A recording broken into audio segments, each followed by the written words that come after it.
What's going on there, fellow YouTubers, gamers and hobbyists?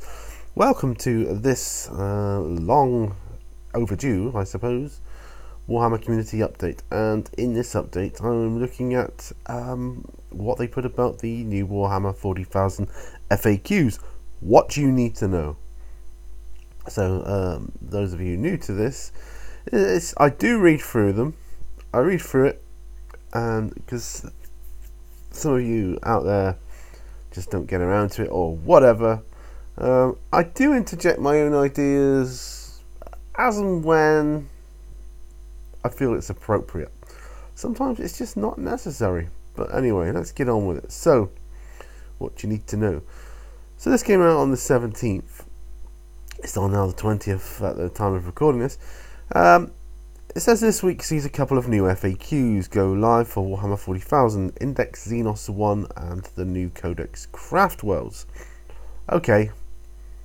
Well, first off, I'm more than happy with the indexes as they currently stand, and obviously it's going to take me a little while to introduce or integrate codexes, so there is one worry I have, but we'll come on to that later. Anyway, some of you, we're sure, will want to check through every intricate new detail to master every updated nuance, but if you just want the main points, here's our quick summary on what you need to know. Okay, we'll go through that first. The molten heart of the craft worlds. We've had a lot of questions in about the avatar of Cain, and whether these molten master of war are named characters or not. Eldari players will be pleased to know that these godlike beings are as individual as the craft worlds they hail from, and the FAQ clarifies that the avatar of Cain is not a named character. They can even make use of craft world warlord traits. We like Mark of the Incomparable Hunter for obliterating cowardly enemy heroes with a fiery blast from the Wailing Doom while they cower behind the front lines.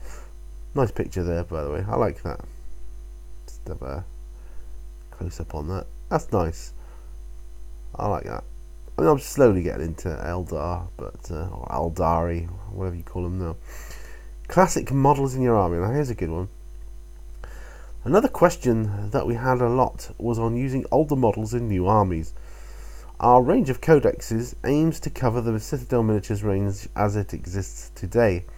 We know that there are loads of you out there with classic models whose options may no longer be covered. Things like Craft World Autarchs equipped with warp jump generators, or Astra Militarum officers equipped with power axes, and the like. The new clarification on using older models and index datasheets explains how you can continue to use these venerable models in your army with the new codex and index, even when that model may no longer be available. So let's just have a quick goosey at this. What datasheet rules should I use? Use the following flowchart to determine which datasheet to use for your models.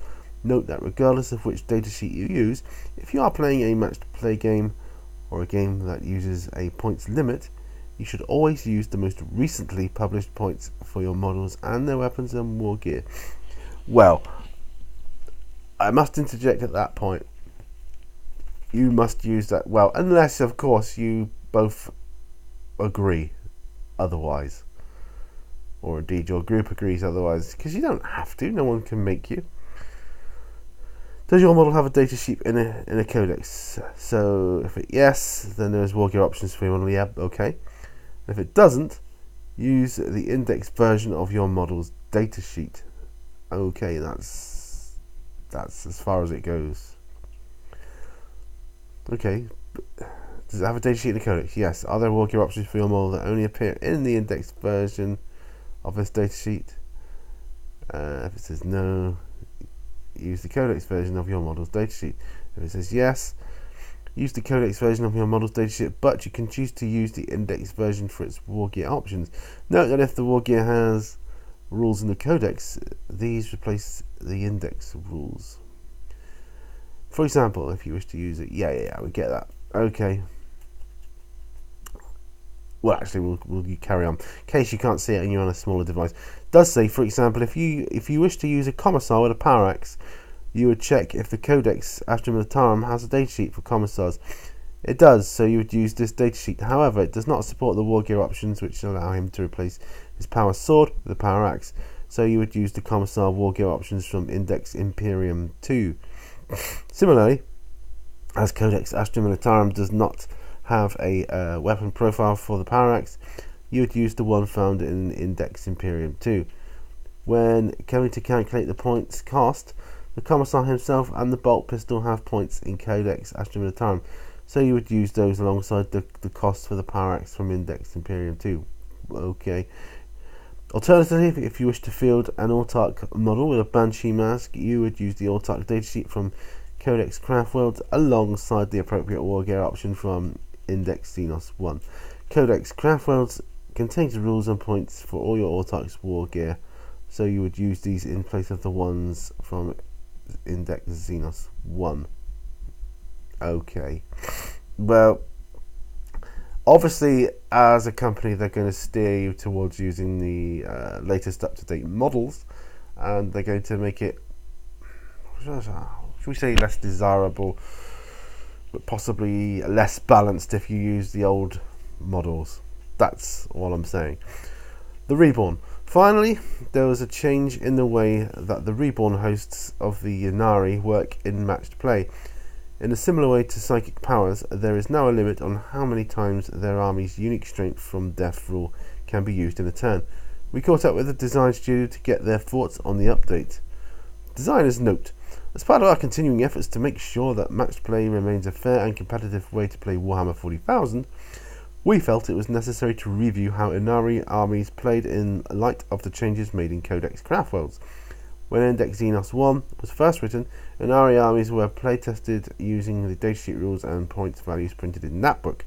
With the introduction of the new stratagems, improvements to several datasheets, and a general reduction in points values for Codex, Craftworld units, Craftworld's units, and anticipating similar changes in that will be made in Codex Drukhari and Codex Harlequins.